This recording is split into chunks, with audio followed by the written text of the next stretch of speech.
군대에서 있을 때 낯선 곳에서 어떻게 하면 예수님을 잘 드러낼 수 있을까 쓸데없는 고민을 한 적이 있습니다. 거기서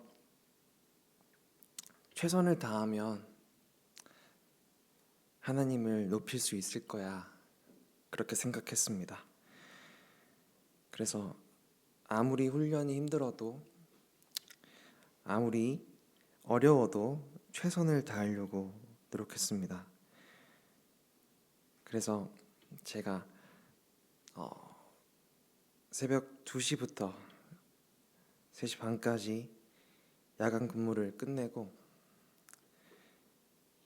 1시간을 자고 새벽 기도를 이제 목사님이 준비하실 수 있도록 세팅한 다음에 새벽 기도를 끝나고 다시 훈련을 하러 와서 열심히 훈련을 해서 1등을 한 적이 있습니다. 그렇게 지금 안 보이지만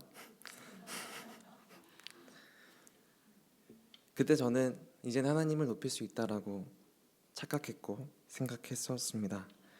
근데 의도치 않게 어려운 시간들이 찾아오면서 하나님께서는 내려놓음이라는 이용규 선교사님의 책을 접하게 하셨습니다. 그 전에도 많이 알았던 책이지만 제가 직접 사서 읽었던 책인데요. 그 병장 때쯤에 열심히 읽다가 이제 전역할 때에 담당관님이 전역을 축하하는 선물로 이영규 선교사님의 더 내려놓음이라는 책을 선물해 주셨습니다. 그래서 지금도 그 책을 갖고 있습니다. 내려놓음이라는 책은 하나님께 나의 문제를 내려놓는 것이라면 더 내려놓음은 자아를 내려놓는 것입니다. 오늘 본문에서 예수님이 삭개오에게 내려오라고 말하십니다. 그 이야기 처음 1절을 보면 예수께서 여리고로라고 적혀 있습니다. 여리고에 있는 삭개오를 이해해야 합니다. 여리고 지명은 누가복음 18장에도 나옵니다. 그러니까 여리고에서 예수님이 어떤 일을 하셨습니까? 라고 하면 먼저 맹인 바디메오가 고침을 받았습니다 라고 얘기할 수 있습니다.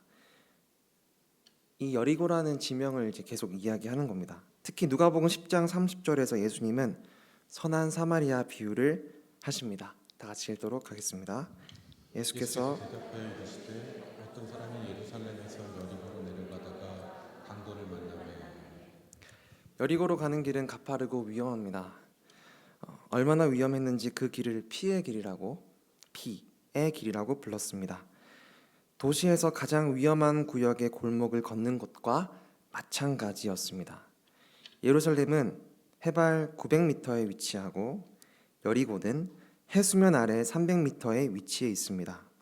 두 도시를 잇는 길에 급경사를 이루고 산악지대로 험한 바위와 동굴이 있습니다.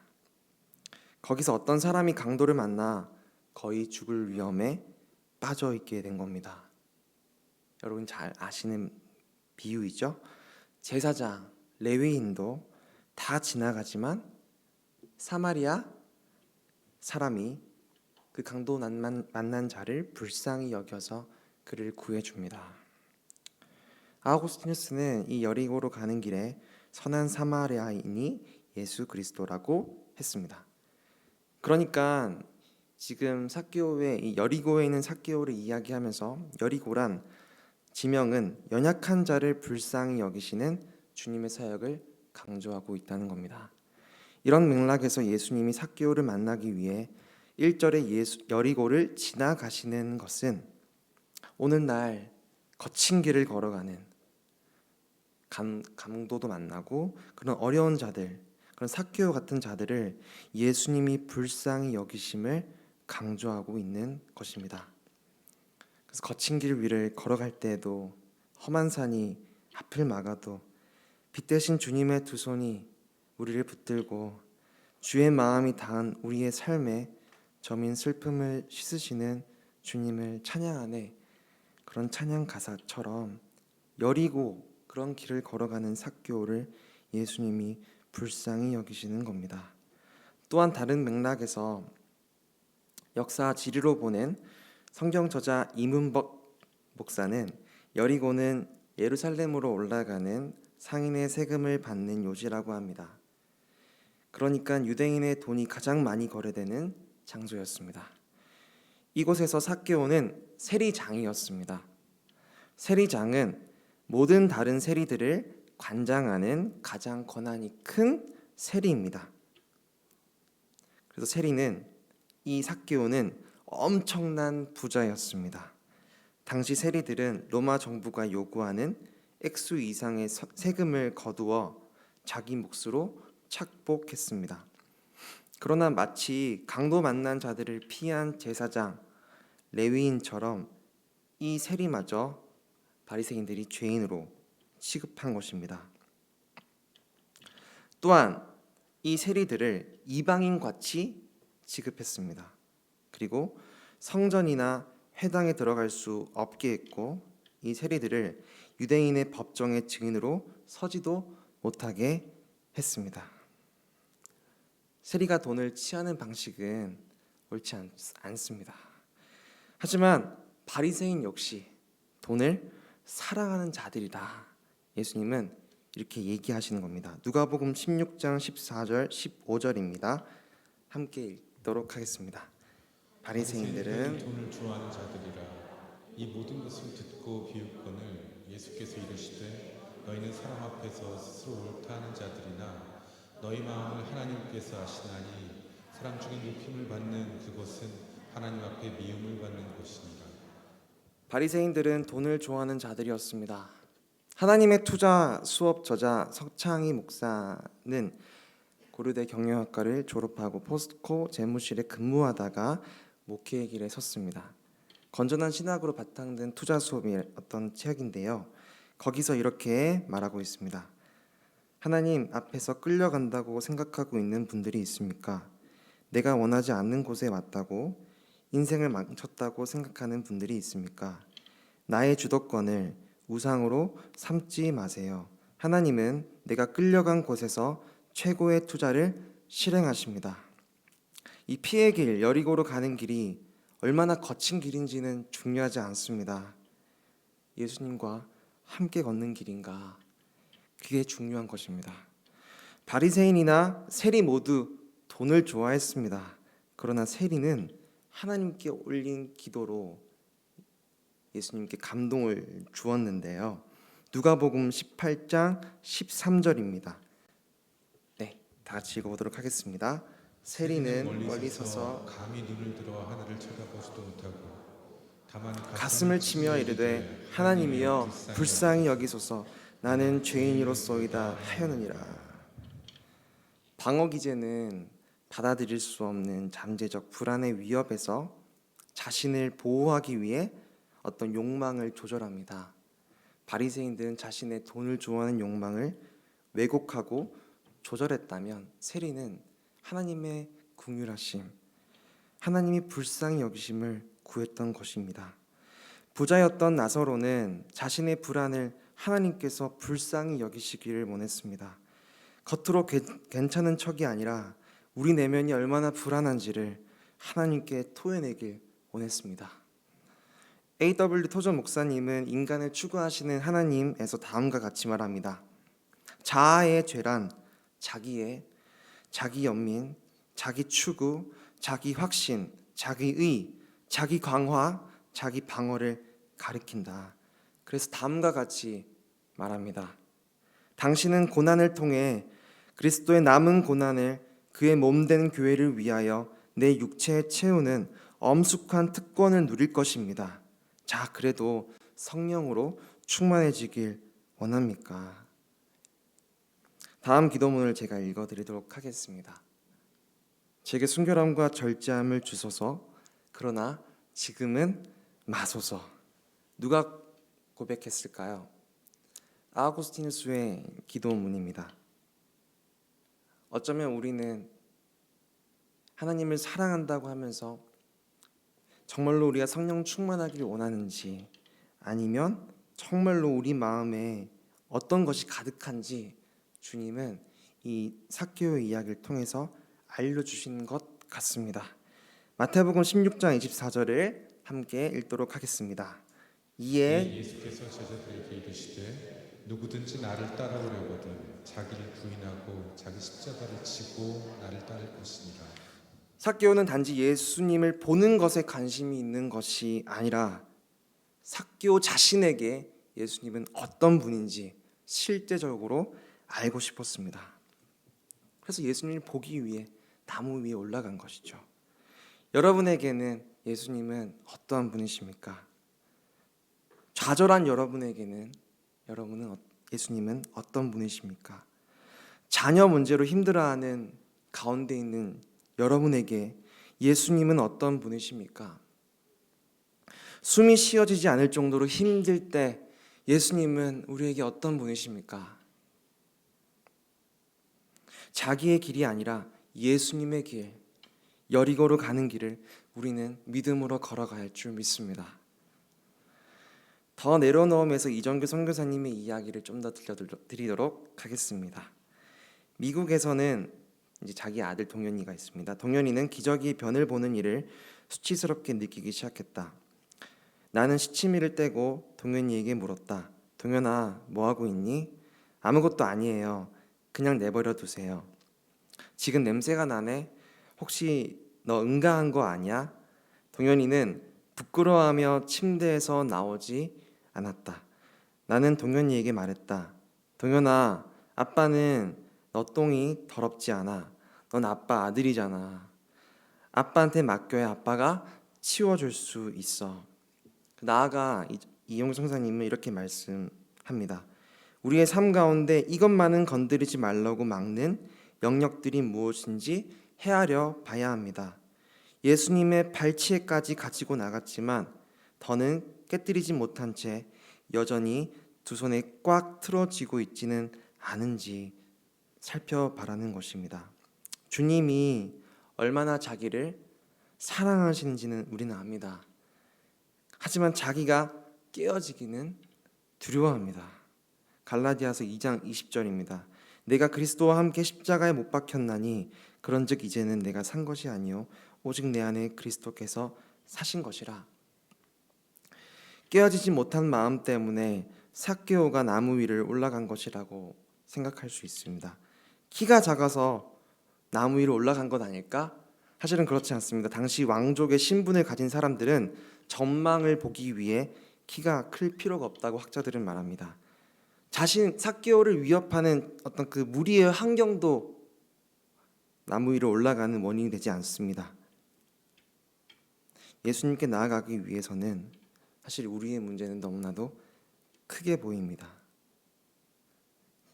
삭개오처럼 자신의 부끄러움을 고백하기보다는 그저 나무 위로 올라간 것처럼 나 자신의 생각이 너무 크게 들릴 때가 있습니다. 그럴 때마다 예수님을 우리는 묵상해야 합니다. 그래야 내려놓을 수 있습니다. 맥체인 목사님은 다음과 같이 말합니다. 주 예수를 힘써 배우게. 자신을 한번 주목할 때 그리스도에 대해서는 10배로 주목하게. 예수를 주목할 때 그 자리에서 우리 자신을 너무 사랑하는 그 자리에서 내려놓을 줄 믿습니다. 우리는 여리고로 가는 길, 피의 길에서 연약한 자신을 묵상합니다. 자기를 사랑해주는 사람을 찾습니다.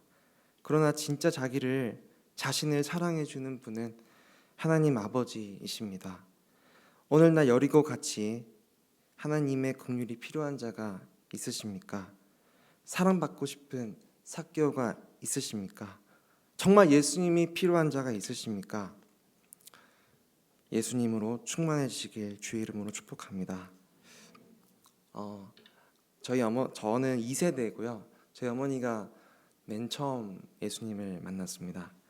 저희 어머니는 부산에서 재벌집은 아닌데 큰 부자였습니다. 네, 그래서 어떤 삭개오가 아니고 하인이 아니고 어쨌든 도와주는 분들이 많았다고 합니다. 저희 집에서는 본 적이 없어서 어쨌든 그렇게 잘 나가시다가 어머니가 이제 교회를 다니게 되었습니다. 우연치 않게. 근데 그러면서 집이 점점 힘들었다고 합니다. 그래서 저희 어머니의 어머니 할머니가 이제 점을 보러 갔는데 그 점쟁이가 저희 어머니에게 너네 집에 예수쟁이가 살고 있다. 얼른 종교를 바꿔야 된다. 안 그러면 싹 다 멸망할 거다. 멸망이보다는 집이 망할 거다. 근데 어머니가 어떤 신분인지 모르겠지만 계속 교회를 다니고 예수님을 찾았다고 합니다. 그래서 정말 쫄딱 망해서 제가 그래서 김해에서 살게 된 거. 네. 근데 또한 제 고모 이야기를 드리겠습니다. 고말머니가 있는데 고말머니는 정말 강박한 사람입니다. 삭개오보다 정말 자기의 의로 가득해가지고 나 왕년에 이런 것도 했어 막 그렇게 생각했던 분이신데 어느 날 이제 교회를 80살 때 가게 되셨어요. 지금은 돌아가셨습니다. 근데 교회를 딱 가려고 하는데 큰 호랑이가 자기를 덮이려고 한다고 교회를 막 뛰쳐 도망가셨습니다. 그래서 할머니가 한동안 이렇게 예수님을 안 믿다가 다시 돌아와가지고 예수님을 정말 뜨겁게 믿으시다가 아버지 곁으로 돌아가셨는데요. 정말 고할머니는 예수님을 믿지 않을 거라고 저는 확신했었거든요. 호랑이 보이신다고 하고 욕하시고 이렇게 좀 쌍욕도 하셨는데 정말 주님을 만났던 것입니다. 그래서 정말로 그 삶이 변하는 것을 제가 실제적으로 경험했습니다. 어떤 문제에서 자신을 내려놓지 못한 자는 나무 위를 올라가려고 했던 삭개오와 동일할 수 있습니다. 삭개오가 부자였던 것처럼 좋은 직장, 좋은 커리어가 있지만 치열한 경쟁에서 하나님 사랑을 모르는 자가 삭개오일 수 있습니다. 사랑하려고 애쓰지만 정작 사랑받는 것에는 어색한 자가 삭개오일 수 있습니다. 치열한 경쟁에서 이기기 위해 열심히 공부하는 우리 아이들이지만 여전히 죄책감에서 여러 번 죄의식을 느끼는 자들이 삭개오일 수 있습니다. 더 내려놓음에서 이영규 선교사님은 이렇게 말하고 있습니다. 나에게 상처를 준 누군가의 잘못을 용서할 수 있는지 자신에게 물어보고 고백하라고 합니다. 사실은 우리는 삭개오와 같이 사랑받고 싶은 겁니다. 오늘도 예수님의 사랑을 잃어버린 채 나무 위에 올라간 자들이 있으면 예수님께 이 한마디를 하면 좋겠습니다. 예수님, 사랑받고 싶습니다. 예수님, 우리 남편에게는, 우리 자녀에게는 예수님의 사랑이 필요합니다. 하나님, 우리 여름 성경학교 수련회 때 하나님의 사랑이 필요합니다. 당신의 사랑을 부어주셔서 우리 여름 성경학교 또는 우리 수련회 가운데 하나님의 사랑이 흘러가기를 소망합니다. 근데 삭개오 같이 여전히 하나님 절 내버려 두세요. 동현이가 똥을 싸가지고 부끄러워해서 아무것도 안 알렸던 것처럼 하나님 절 내버려 두세요. 여전히 내려놓지 못할 수 있습니다. 그런 사람들에게 예수님은 어떻게 다가가시는지가 오늘 본문의 큰 포인트입니다. 그 1절과 4절을 보면 예수님이 지나가시다라는 말을 2번 반복합니다. 근데 이 앞에 1절에서의 지나가시다와 4절에서의 지나가시다는 맥락이 조금 다릅니다. 1절에 지나가다는 들어가다는 뜻이 있습니다. 그러니까 예수님께서 들어가시더라 이렇게 해석하는 것이 좋습니다. 4절엔 지나가시게는 퍼지게라고 해석합니다. 그러니까 예수님이 곳곳에 퍼져 있다는 것입니다. 어딜 둘러봐도 예수님이 계시더라 이 말입니다. 어떤 삭개오의 인생의 길에 그 거친 길에 예수님이 어디에나 계셨고 우리가 언제나 함께 하심을 이 본문에서 이야기해 주는 것 같습니다. 삭개오 눈앞엔 예수님이 그저 지나가시더라 이 정도일 수 있습니다. 그냥 어떤 종교적인 위로를 주는 분 이 정도일 수 있습니다. 그런데 예수님은 삭개오를 마음을 움직이셔서 삭개오의 마음에 들어오셔서 삭개오와 함께 하시는 분임을 이 본문을 통해서 알려주는 겁니다. 그러니까 삭개오의 이야기는 예수님이 우리와 함께 하시는 이야기입니다. 또한 4절에 지나가시다는 말은 예수님의 죄사함을 말합니다. 찬송가에 보면 죄악을 속하여 주신 주 우리 속에 들어와 계시네. 아멘. 주님께서 들어오시면 죄사함이 이루어집니다. 죄의 문제가 해결됩니다. 그렇습니다. 거친 길이라 할지라도 죄의 문제가 해결되면 그 피의 길, 여리고로 가는 길에서 우리를 용서하시는 하나님 아버지를 만날 수 있는 것입니다. 그리고 예수님이 곳곳에 퍼져 있다는 것은 무슨 말입니까? 로마서 8장 3절입니다. 함께 읽어보도록 하겠습니다. 율법이 육신으로 말미암아 연약하여 할 수 없는 그것을 하나님은 하시나니. 예수님은 어디에나 계셔서 우리의 연약함을 도우십니다.